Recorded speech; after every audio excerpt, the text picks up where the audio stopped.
Hello everyone, welcome back to my channel. সবাই নিশ্চয়ই ভীষণ ভালো আছো আর আমিও খুবই ভালো আছি। সকাল সকাল সবাইকে গুড মর্নিং ফ্রেন্ডস। তো যাই হোক, আজকের সকালটা খুব ভালো আজকে আমার কাছে, কারণ আজকে আমার কাছে খুব স্পেশাল ডে, যেটা হচ্ছে বারবিকে নিয়ে আজকে ফার্স্ট আমি স্কুলে যাবো আজকে ওকে নিয়ে। তো যাই হোক, আজকের স্কুলটা কেমন হয় আজকে, মানে ভয় পায় কি না সেটাও বুঝতে পারছি না। তো দেখো, এদিকে রান্না বান্না কমপ্লিট করে নিয়েছি, নিয়ে এখন দেখো ড্রেস মানে পরবো আর কি, বেরোবো। তো যাই হোক, দেখো এখন রেডি হয়ে গেছি। তো তোমরা পুরো ব্লগটা দেখতে থাকো। এখানে আমি সবকিছু গুছিয়ে রেখেছি। দেখো, আগের দিন রাত থেকে বারবির স্কুল ব্যাগ, তারপর বারবির জুতো আছে এখানে, এখানে ওর যে মানে গেঞ্জি প্যান্ট যেগুলো পরে স্কুলে যাবে, আর তাছাড়া স্কুল থেকে না দুটো প্যান্ট চেয়েছিল, যেগুলো মানে টয়লেট করলে আর কি বাচ্চাদের লাগে। তো দেখো এখানে সব গুছিয়ে রেখেছে। প্রচণ্ড টেনশন হচ্ছে যে কি করব, মানে প্রথম দিন যে ও কাঁদবে কি না, এটা সব বাবা মারই হয় আর কি।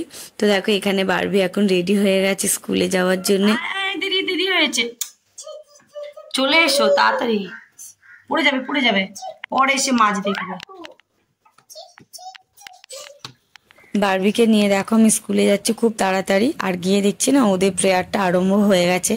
আর সব বাবা মা দেখো মানে দিতে এসেছে আর কি, সব প্যারেন্টসরা এখানে আছে। আর ওদের যে টিচার আর যে আয়ারা আছে সবাই না গোল করে আর কি শেখাচ্ছে যে মানে কিভাবে আর কি, মানে কি বলবো, ওদের আর কি প্রেয়ারটা করতে হয়। আর সব বাবা মাও এখানে দাঁড়িয়ে আছে। আমরা যত সময় না বাচ্চাগুলো স্কুলে ঢোকে তত সময় আমরা আসি না। আর বারবি তো খুব কাঁদছিল প্রথম দিন, ওকে দেখো দুজনে টেনে টেনে নিয়ে যাচ্ছে। তো আমি ভাবলাম কি করব, একটু আশেপাশে ঘুরেই দেখি বলে ওখানে মিষ্টির দোকানে গিয়ে একটু সিঙ্গারা কিনে আমি আর তোমার দাদা খাচ্ছিলাম।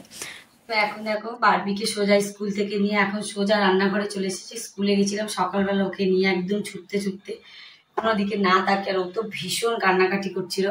তো ম্যামরা বললো এখানে দাঁড়িয়ে থাকো, তারপরে 1 ঘন্টা পরে ক্লাস ছুটি হয়ে যাবে। আর আমার দেখো প্রচন্ড ঠান্ডা লেগেছে, কারণ গলা একদম মানে বসে গেছে, কালকে একটু বৃষ্টিতে ভিজেছিলাম। তো দেখো এখন রান্না করছি এখানে। এখানে রান্না হচ্ছে যে ইলিশ মাছের একদম একটু বেগুন আলু দিয়ে ইলিশ মাছের ঝোল আছে করছি। আর এখানে দেখো এখানে এখানে ইলিশ মাছের তেল আছে, একটু কাঁচা লঙ্কা দিয়ে ভেজে রেখেছি। আর তাছাড়াও আজকে রান্না করছি একটুখানি উচ্ছে ভেজেছি, এটাই ছিল আজকে দুপুরে মেনু। সেরকম ভাবে কিছু করবো না। এখন রান্না বান্না হয়ে গেলে বারবিকে স্নান করা, বা তাছাড়া দেখো এখানে একটা কত বড় মোচা নিয়েছি আমি, এখানে এখনো ছাড়ানো নেই। 2-3 দিন ধরে মোচাটা ছাড়াবো ছাড়াবো করে 2-3 দিন ধরে না এত মেঘলা আকাশ, মানে আকাশে দেখো একদম মেঘ জমে আছে। আর এত বৃষ্টি পড়ছিল যে বাইরে বেরোতেই পারছিলাম না। শুধু বারবির আজকে প্রথম দিন ছিল বলে আমি ওকে স্কুলটা বন্ধ করলাম না, নিয়ে গেছিলাম। তো তারপরে দেখো আজকে ছোট ননদের বাড়িতেও আমাদের খাওয়ার নিমন্ত্রণও আছে। আর এদিকে দেখো দুপুরবেলা রান্না করছিলাম মানে বেগুন আলু দিয়ে ইলিশ মাছ। এদিকে ভালোভাবে ইলিশ মাছের ঝোলটাও হয়েও গেছে আমার। আর তাছাড়া দেখো আজকে দিতে বাড়ি যাবো বলে না সেরকমভাবে কিছু রান্নাবান্না করিনি আর কি, শুধু দুপুরে রান্নাটুকু করেছি, আর সেরকমভাবে কিছু করিনি। তো বিকেলবেলা দেখো ঘুম থেকে উঠে রেডি হয়ে গেছি। এদিকে দেখো বারবিকেও আমি রেডি করে নিয়েছি, আর আমি একটা জিন্স পরে নিয়েছি আর কি সেরকম। যাই হোক, তো দেখো এখন বেরোবো বলে আমি রেডি হয়ে গেছি, আর তোমাদের দাদাও ঘরে রেডি হচ্ছে। তো এবারে আমাদের অনেকটা দেরি হয়ে গেছিলো, প্রায় সন্ধ্যে 7টা বেজে গেছিলো, কারণ বারবিকে খাওয়াতে খাওয়াতে। তো তারপরে ঘরে দেখো তালা চাবি দিয়ে যাব। আগে মা বাপি ছিল তো অতখানি টেনশন ছিল না। তো এখন দেখো সব কিছু তালা চাবি দিয়ে তারপরে বেরোতে হচ্ছে আমাদের। তো এদিকে দেখো বৃষ্টিতে পুরো একদম আকাশ পুরো অন্ধকার হয়ে গেছে। আর এদিকে দেখো যাচ্ছি আমরা এখন এই বৃষ্টির মধ্যে। তো এখন দেখো অটো আমাদের ধরতে হবে, কারণ সর্দির বাড়ি যেতে গেলে না একটুখানি শ্যামবাজার এরিয়াতে একটু আমাদের এখান থেকে অটো ধরতে হয়। আর বারবি দেখো যাওয়ার জন্য আগে থেকেই ব্যস্ত, মানে আগে থেকেই যাবে বলে রেডি হচ্ছে একদম। আর এটা দেখো আমাদের শ্বশুর বাড়ি আর কি।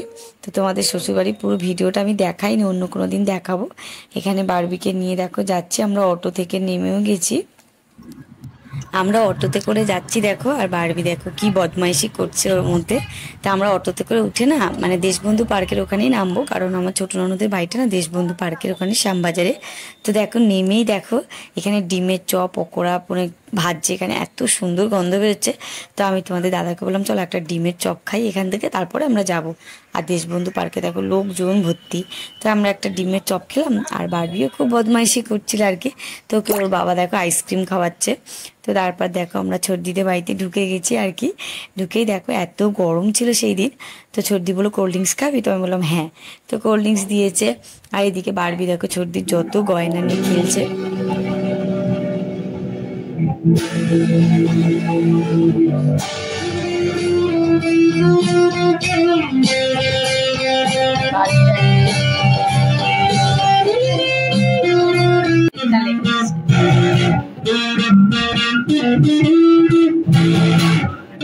তো এখানে দেখো পাপাই গান গাইছে, খুব ভালো গিটার বাজাতে পারে। এটা আমার ননদের ছেলে আর কি।